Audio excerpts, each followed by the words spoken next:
वो बोलता है कि भाई वो मुझसे बहुत मोहब्बत करती थी, मगर जब मैं सो रहा था तो मुझे बिना कुछ बताए वो किसी और के साथ चली गई।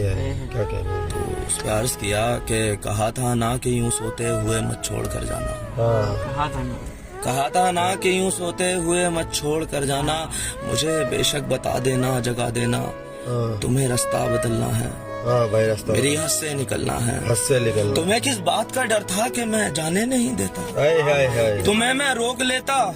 अरे पागल, मोहब्बत की तबीयत में जबरदस्ती नहीं होती। बिल्कुल। जिसे रास्ता बदलना हो उसे रास्ता बदलने से, जिसे हद से निकलना हो उसे हद से निकलने से न कोई रोक पाया है, न कोई रोक पाया है, न कोई रोक पाया है, न कोई रोक पाएगा। तो तुम्हें किस बात का डर था, मुझे बेशक बता देते जगा देते, मैं कम से कम देख ही लेता, तुम्हें कोई दुआ देता। मेरी साथी हकीकत है कि तेरे बिना खोने को कुछ नहीं बाकी।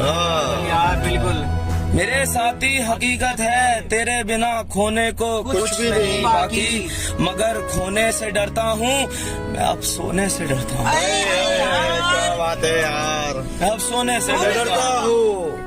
कहा था ना कि यूं सोते हुए मत छोड़।